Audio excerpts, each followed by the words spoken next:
Let's talk about the 1962, 61-62 MVP season NBA, which is still considered the greatest ever.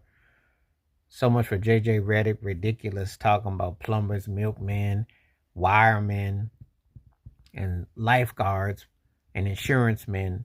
When I go through these stats, and I've talked about them differently, but when I go through these stats, any other era, these guys would have been MVP. Any other era, these guys might arguably be 5 of the 10 greatest players ever. Any other era, you could take these 5 guys and put them against whoever you wanted to, and I think you're going to get a battle. So Bill Russell won the MVP. He averaged almost 19 points a game, 23.6 rebounds, 45 minutes, 78 games. He should be considered the greatest player ever. Really. I don't want to hear about the league that only had a handful of teams and he was just defended. That man was on another level. Another level. He still was on another level. Then you had Wilt Chamberlain, the Barry Bonds, Babe Ruth. However you want to put it, Tiger Woods, anybody you want to put dominance with. 50.4, including that 100-point game. 25.7 rebounds. 48 minutes a game. 80-game season. Those statistics almost make your eyeballs go.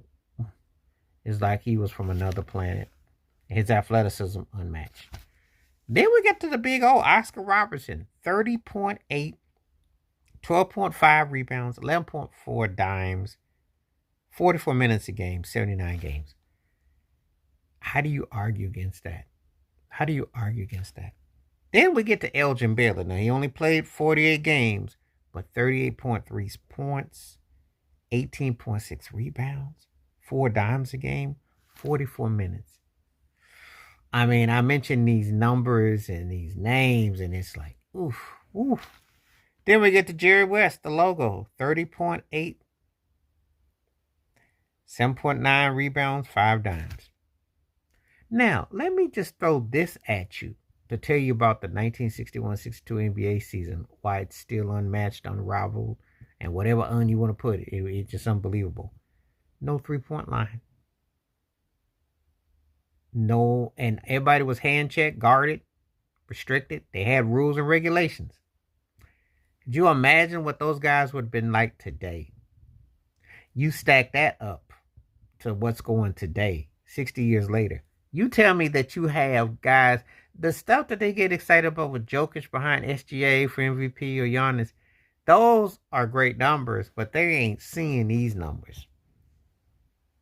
You today, you might get a 1 or 2 close rival MVP